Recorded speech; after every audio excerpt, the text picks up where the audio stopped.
Lit Happens, your celebration of the literary arts here in Saskatchewan. Today, I'm very pleased to welcome our guest, Courtney Bates-Hardy. Now, Courtney is the Executive Director of the Saskatchewan Book Awards, and we've had her on to talk about that. But today, we're going to talk about Courtney's writing. Courtney holds a master's degree in creative writing from the University of Regina, and she's the author of the poetry collection called House of Mystery. Courtney lives in Regina. Courtney, welcome back to the show. Thanks. Now, this is your first poetry collection that you've had published. Yeah. And just tell me a little bit about it. I've read this collection and I really enjoyed it. So tell me about the poems. So it's a book of fairy tale poems. So they're looking at different fairy tales and their sort of different variations of each fairy tale. And I was especially interested in fairy tales that don't end in happily ever after, or that sort of subvert the expectations that we have from Disney movies, or, the princesses in their ball gowns. And did you read a lot of versions of the fairy tales while you were researching for this book? Yeah, I read a lot of different fairy tale collections, and both kind of older fairy tales as well as newer adaptations of fairy tales, like Angela Carter's The Bloody Chamber. There's a lot of other poetry collections as well, and I'm trying to think. There's just so many different adaptations. It's really easy to kind of get lost in reading as many as possible. And they are not for children. Fairy tales are not children's stories in most cases. Yeah, in most cases, they were sort of started as stories that women were telling each other while they were working, and they were just a way to pass the time and also to talk about sort of social concerns that were important to them at the time, which were a lot harsher than the conditions that we're used to. A lot of those concerns, like Hansel and Gretel, the fear of starvation was very real, and the fear that you would need to abandon your children or even eat them is not that far away from their minds at that point in time. So even though we do have a way to go for equality, we have come some steps forward since that time. Yeah, I think we would hope so. Now, do you think of this as a feminist fairy tale collection, or how would you describe that? Absolutely. Most of the poems are about women in fairy tales, and I was also interested in talking about women who in these fairy tales have lost their voice for one reason or another, like the Little Mermaid, or the girl in the 12 Swans, who has to stay completely silent in order to save her brothers and keep them from being turned into swans forever. Now, were you always taken with fairy tales? Yeah, I remember stumbling across the Hans Christian Andersen The Little Mermaid when I was very young, and I was fairly traumatized by it, and I just remember being so incensed that she had to essentially die at the end of that version, and not understanding, why does this have to end this way?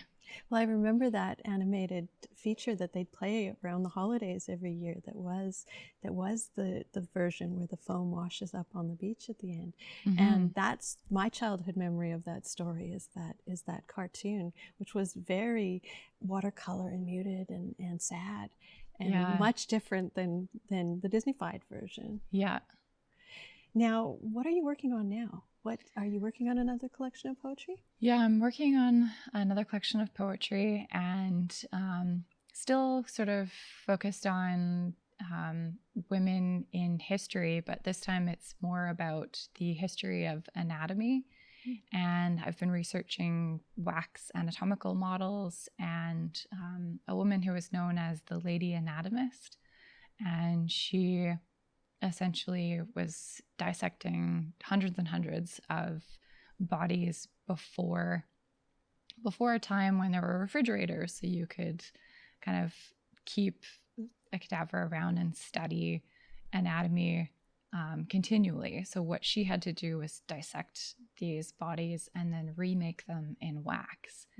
And so there are all of these wax anatomical models in museums around the world that doctors used to use to study the insides of our bodies. Wow. I love it when poetry and science comes together. It's such a beautiful, it's such a beautiful partnership. Are you learning a lot in that vein as well?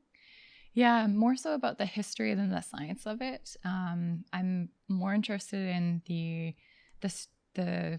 lives of these people, and it also has a very sort of personal connection for me.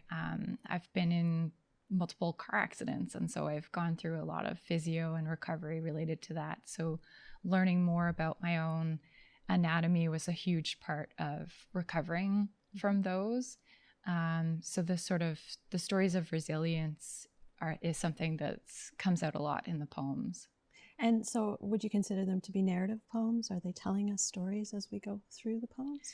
Yeah, I tend to write more in a narrative style. I want the poems to be accessible. I want people to be able to, pick them up and read them without having to grab a dictionary or have to try and puzzle out what they mean.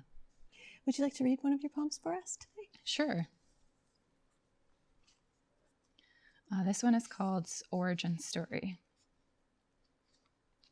She begins like the stories, with a wish and 3 drops of blood.